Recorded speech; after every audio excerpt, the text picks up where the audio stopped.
হিন্দুদের পূজায় মুসলমানরা শুভেচ্ছা জানাতে পারবে কিনা? মোটেও না, মোটেও না। এটা করলে ঈমান চলে যাবে। কারণ হিন্দুদের পূজা সুস্পষ্ট শিরিক, এটাকে সমর্থন করলে ঈমান চলে যায়। আর শুভেচ্ছা জানানোর মানে কি? শুভেচ্ছা জানানোর মানে হলো আমি তো সমর্থন করলামই, বরং তোমরা এই কাজ করতে থাকো। আস্তাগফিরুল্লাহ। ঈমান মোটেও থাকবে না।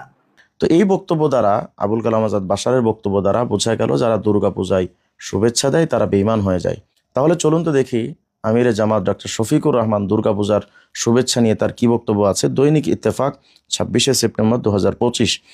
এই রিপোর্টে বলা হচ্ছে, আসন্ন দুর্গাপূজা উপলক্ষে হিন্দু সম্প্রদায়কে শুভেচ্ছা এবং প্রশাসনের প্রতি নিরাপত্তা প্রদানের আহ্বান জানিয়েছেন বাংলাদেশ জামাত ইসলামের আমির ডক্টর শফিকুর রহমান।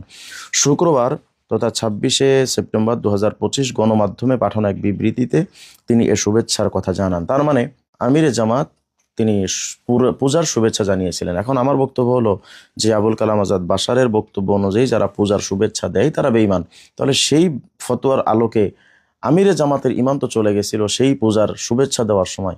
এখন আমার প্রশ্ন হলো, আমিরে জামাত পূজার শুভেচ্ছা দেওয়ার পরে যখন বেঈমান হয়েছিল, তারপরে কি তিনি এখনো ঈমান এনেছেন, নতুন কালেমা পড়েছেন, নাকি এখনো বেঈমানি হালতে আছেন? নিজেদের আমিরের ঈমানের খবর না রেখেও অন্য মানুষের ঈমানের নিয়ে যারা টানাটানি করে তাদের হয়তো পাবনা পাগলা কারদে ভর্তি হওয়া উচিত, অথবা কিছু ডাল ডুল খেয়ে ঘুমানো উচিত।